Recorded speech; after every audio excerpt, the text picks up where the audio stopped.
areas. We are not restricted to any particular area. Science, can be engineering, can be automobile, can be IT. We are open for climate specific, which can ease this stupid global warming and give us a good place to live. Definitely it will do, and also it will share the knowledge between both the countries.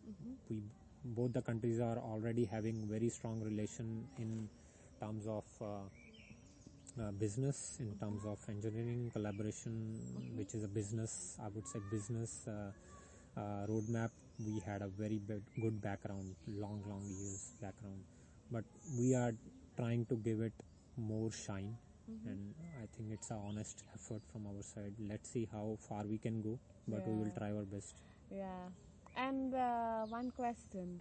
So when you are now, what was your first challenges that you faced when you started your life here in Germany?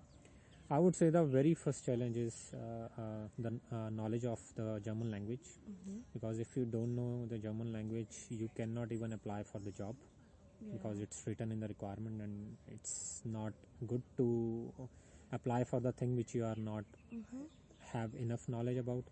So that is a foremost challenge. And if by chance you get a job or you get a admission into any university or a course, definitely settling down here is a big issue.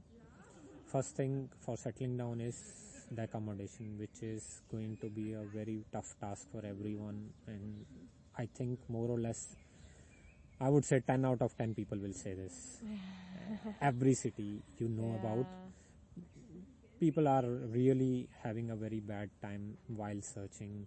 Starting from India, they search and they get very expensive accommodation they had to take because they have to join on a certain date, and then they want to shift to a place which they are okay with.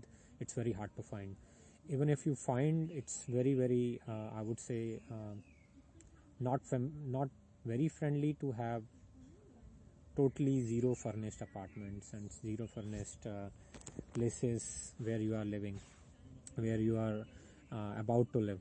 So I would say definitely this is a challenge for settling down, finding an accommodation, and then once you find, and then you have to buy every single nail you want to plug in your flat. Right now you're doing that. So other than this, you should have some basic knowledge of German, so that once you are doing something in administration, for registering, for getting your appointment letter for a job or getting your admission letter, everything more or less is in German.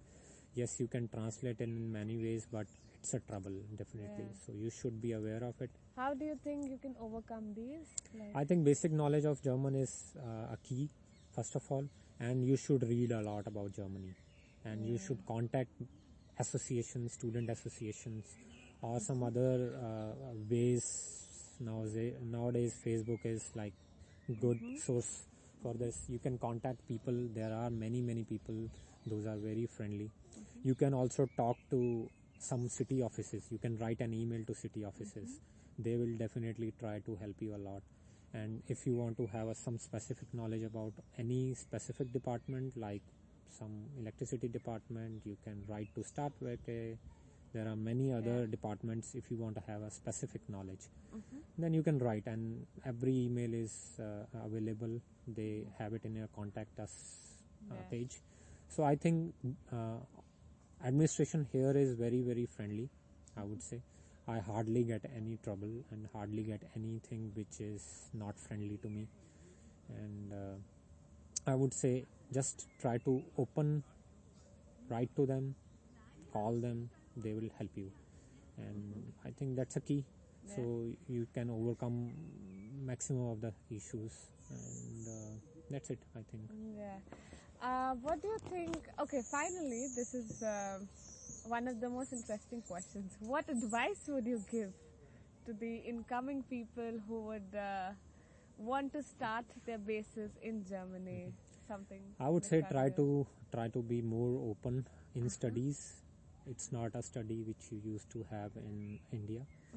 Many Yeah. of the top-notch universities are still very, very good in India, but there are some like mid-level, or I would say not tier 2 but level 2 or level 3 universities which are being acknowledged here as well, are more in teaching you what is in the book, less practical things. But here it's very, very different. You have to be very communicative. You need to know how a leader thinks. You need to know how a speaker speaks. You need to know how to present anything in your studies. You need to know how to experiment. You need to know how to fight with your own settling down things, because you will get a lot of knowledge. You should get a lot of knowledge to settle down within your university, because you have to do a lot of paperwork even after you reach here.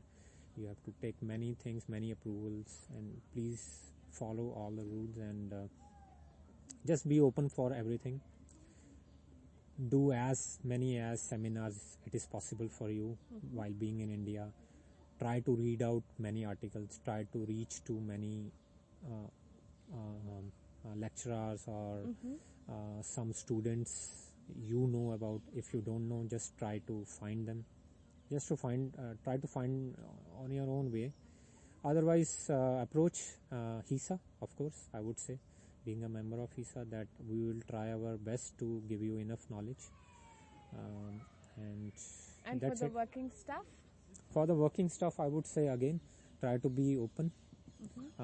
It's not a place that you will just do your work. You have to be presentable, everything. You have to take many, many initiatives in your work.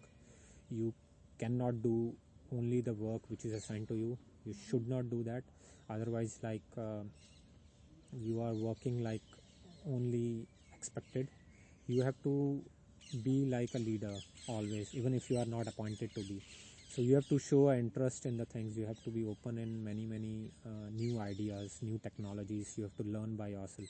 Here, nobody is going to teach you while working. You have to learn a lot. You have to read a lot. They are open to give you any kind of access to videos. They will buy licenses for you while work. If you want to learn new technology, you should show interest. It will take some time for approval. Maybe some companies already have approval, so they will be providing you all the links, and you have to do self-study, work, experiment. They will give you enough time to learn. Even if you want to learn in extra hours, definitely you can buy out that time as well. They will give you some slot of time within your working hours, which I am getting. So when I want to learn, I need not to sit extra. They are saying you have to log these hours that you are upgrading your skills, and we are happy with it, because anyway you are going to bring it in our project. Yeah. So we are trying to help you out in this, and you are trying to help out us in this. Yeah. So definitely this is a big change, Yeah. which I hardly saw in my career while being working in India. India. Yeah. So I would say this would be my two advices. And then figure out yourself when you Figure come out here. yourself. I mean, you have to improvise, and you have Yes, to yes. be very, very open for all the things. Yeah. Yeah. Yeah. You have to be intuitive. So, what do you think about the Bluebility's approach towards recruiting professionals from India to start their work here? And what do you think? I about that? think unless you are working in a company in India and they have their clients in West, it's very hard to come directly. Yeah. You have this. If you have this channel established, then you can come as per the client's requirement. Otherwise, it's very hard. I would say 1 in 10,000 people can directly come here from India for work. If you are a really very, very I would say genius, or I would say very highly skilled in a profession or in a technology which is very rare, then their chances are a little higher. But again, West is so big that they can hire from some European Union or some other countries. It's easy for them, and definitely it's very hard, and direct